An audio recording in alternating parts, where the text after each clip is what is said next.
Okay, run and get your blanket and come and sit with me. Honey's going to read The Elephant's Child. Out of all the books in the world, this is the most fun book to read because of the words. The words are so much fun.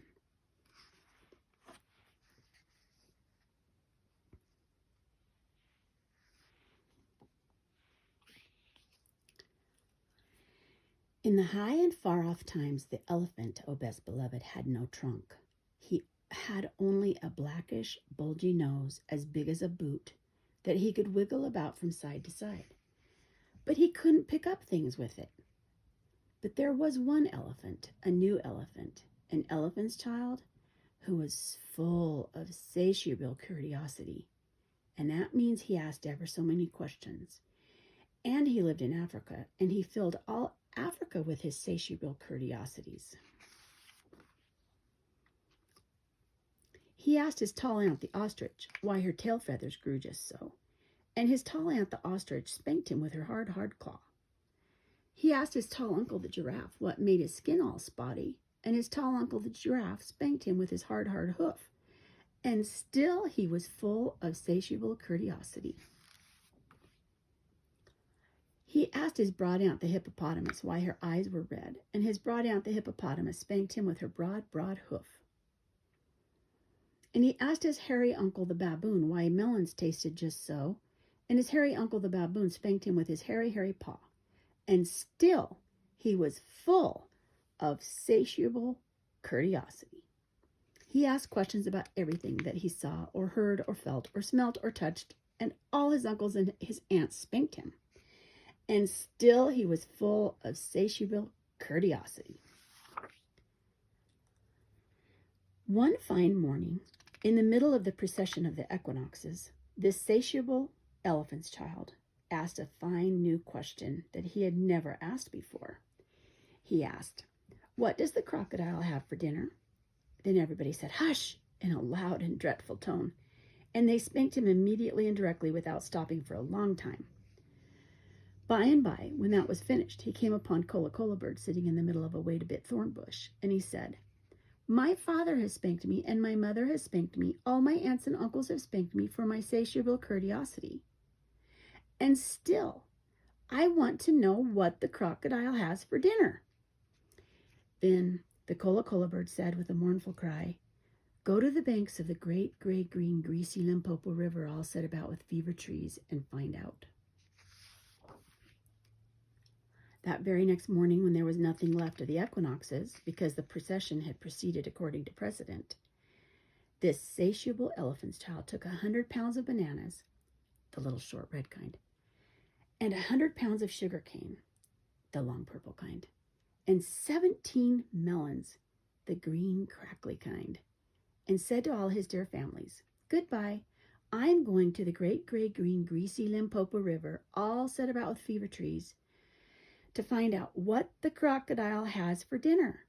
And they all spanked him once more for good luck, though he asked them most politely to stop. Then he went away, a little warm, but not at all astonished, eating melons and throwing the rinds about, because he could not pick it up.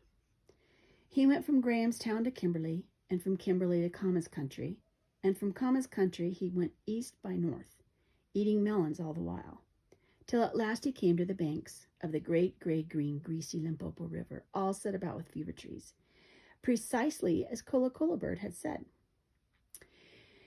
Now, you must know and understand, O best beloved, that till that very week and day and hour and minute, this satiable elephant's child had never seen a crocodile and did not know what one was like. It was all his satiable curiosity. The first thing that he found was a bicolored python rock snake curled around a rock. "Excuse me," said the elephant's child most politely, "but have you seen such a thing as a crocodile in these promiscuous parts?" "Have I seen a crocodile?" said the bicolored python rock snake in a voice of dreadful scorn. "What will you ask me next?" "Excuse me," said the elephant's child, "but could you kindly tell me what he has for dinner?" Then the bicolored python rock snake uncoiled himself very quickly from the rock and spanked the elephant child with his scalesome, flailsome tail. That is odd, said the elephant's child, because my father and my mother and my uncle and my aunt, not to mention my other aunt, the hippopotamus, and my other uncle, the baboon, have all spanked me for my satiable curiosity, and I suppose this is the same thing. So he said goodbye very politely to the bicolored python rock snake, and helped to coil him up on the rock again, and went on, a little warm but not at all astonished, eating melons and throwing the rind about, because he could not pick them up, till he trod on what he thought was a log of wood at the very edge of the great gray-green greasy Limpopo River, all set about with fever trees. But it was really the crocodile, oh best beloved, and the crocodile winked one eye like this. "Excuse me," said the elephant's child most politely, "but do you happen to have seen a crocodile here in these promiscuous parts?" Then the crocodile winked the other eye and lifted half his tail out of the mud, and the elephant's child stepped back most politely because he did not wish to be spanked again. "Come hither, little one," said the crocodile. "Why do you ask such things?" "Excuse me," said the elephant's child most politely, "but my father has spanked me, my mother has spanked me, not to mention my tall aunt the ostrich and my tall uncle the giraffe, who can kick ever so hard, as well as my broad aunt the hippopotamus and my hairy uncle the baboon, all including the bicolored python rock snake with the scalesome, flailsome tail just up the bank, who spanks harder than any of them. And so if it's quite all the same to you, I don't want to be spanked any more." "Come hither, little one," said the crocodile, "for I am the crocodile." And he wept crocodile tears to show it was true. Then the elephant's child grew all breathless and panted and kneeled down on the bank and said, "You are the very person I have been looking for all these long days. Will you please tell me what you have for dinner?" "Come hither, little one," said the crocodile, "and I'll whisper." Then the elephant's child put his head down close to the crocodile's musky, tusky mouth, and the crocodile caught him by his little nose, which up to that very week, day, hour, and minute had been no bigger than a boot, though much more useful. "I think," said the crocodile, and he said it between his teeth like this, "I think today I will begin with elephant's child." At this, oh best beloved, the elephant's child was much annoyed, and he said, speaking through his nose like this, "Let go, you are hurting me." Then the bicolored python rock snake scuffled down from the bank and said, "My young friend, if you do not now, immediately and instantly, pull as hard as ever you can, it is my opinion that your acquaintance in the large pattern leather ulster," and by this he meant the crocodile, "will jerk you into yonder limpid stream before you can say Jack Robinson."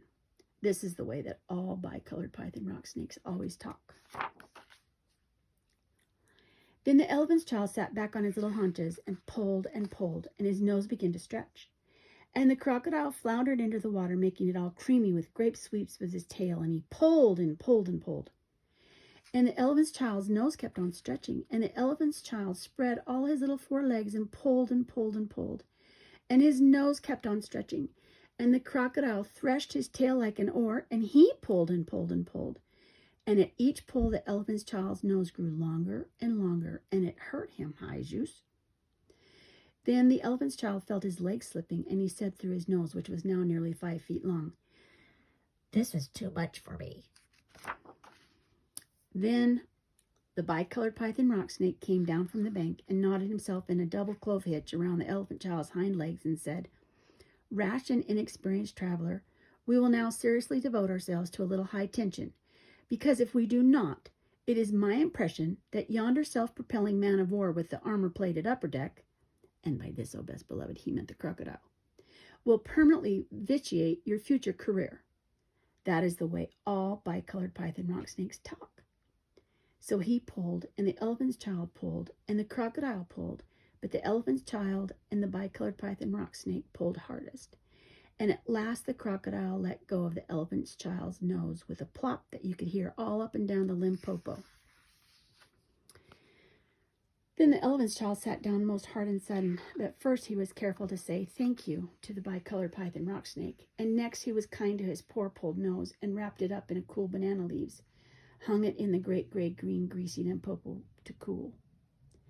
"What are you doing that for?" said the bicolored python rock snake. "Excuse me," said the elephant's child, "but my nose is badly out of shape, and I am waiting for it to shrink." Then you will have to wait a long time, said the bicolored python rock snake. Some people do not know what is good for them. The elephant's child sat there for 3 days waiting for his nose to shrink, but it never grew any shorter, and besides it made him squint. For, oh, best beloved, you will see and understand that the crocodile had pulled it out into a really truly trunk, same as all elephants have today. At the end of the 3rd day, a fly came and stung him on the shoulder, and before he knew what he was doing, he lifted up his trunk and hit that fly dead with the end of it. Vantage number 1, said the bicolored python rock snake. You couldn't have done that with a mere schmear nose. Try and eat a little now. Before he thought what he was doing, the elephant's child put on his trunk and plucked a large bundle of grass, dusted it clean against his forelegs, and stuffed it into his own mouth. Vantage number 2, said the bicolored python rock snake. You couldn't have done that with a mere schmear nose. Don't you think the sun is very hot here? It is, said the elephant's child, and before he thought what he was doing, he slooped up a sloop of mud from the banks of the great gray green greasy Limpopo and slapped it on his head, where it made a cool, sloopy, sloshy mud cap all trickly behind his ears. Vantage number 3, said the bicolored python rock snake. You couldn't have done that with a mere schmear nose. Now, how do you feel about being spanked again? Excuse me, said the elephant's child, but I should not like it at all. How would you like to spank somebody, said the bicolored python rock snake. I should like it very much indeed, said the elephant's child. Well, said the bicolored python rock snake, you'll find that new nose of yours very useful to spank people with. Thank you, said the elephant's child. I'll remember that, and now I think I'll go home to all my dear families and try. So the elephant's child went home across Africa, frisking and whisking his trunk. When he wanted fruit to eat, he pulled down fruit from the tree instead of waiting for it to fall as he used to do. When he wanted grass, he plucked grass up from the ground instead of going on his knees like he used to do. When the flies bit him, he broke off the branch of a tree and used it like a fly whisk. And he made himself a new, cool, slushy, squishy mud cap whenever the sun was hot. When he felt lonely walking through Africa, he sang to himself down his trunk, and the noise was louder than several brass bands. He went especially out of his way to find a broad hippopotamus. She was no relation of his. And he spanked her very hard to make sure that the bicolored python rock snake had spoken the truth about his new trunk. The rest of the time he picked up the melon rinds that he had dropped on his way to the Limpopo, for he was a tidy pachyderm. One dark evening he came back to all his dear families, and he coiled up his new trunk, and he said, How do you do? They were very glad to see him, and immediately said, Come here and be spanked for your satiable curiosity. Pooh, said the elephant's child. I don't think you peoples know anything about spanking, but I do, and I'll show you. Then he uncurled his trunk and knocked 2 of his dearest brothers head over heels. Oh, bananas, said they. Where did you learn that trick? And what have you done to your nose? I got a new one from the crocodile on the banks of the great green greasy Limpopo River, said the elephant's child. I asked him what he had for dinner, and he gave me this to keep. It looks very ugly, said this hairy uncle the baboon. It does, said the elephant's child, but it's very useful, and he picked up his hairy uncle the baboon by one hairy leg and hove him into a hornet's nest. Then that bad elephant's child spanked all his dear families for a long time till they were very warm and greatly astonished. He pulled out his tall ostrich aunt's tail feathers. And he caught his tall uncle the giraffe by the hind leg and dragged him through a thorn bush. And he shouted at his broad aunt the hippopotamus and blew bubbles into her ear when she was sleeping in the water after meals. But he never let anybody touch the Colo bird. At last things grew so exciting that his dear families went off one by one in a hurry to the banks of the great gray green greasy Limpopo River, all set about with fever trees, to borrow new noses from the crocodile. When they came back, nobody spanked nobody anymore. And ever since that day, oh best beloved, all the elephants you will ever see, besides all those that you won't, have trunks precisely like the trunk of the satiable elephant's child. The end.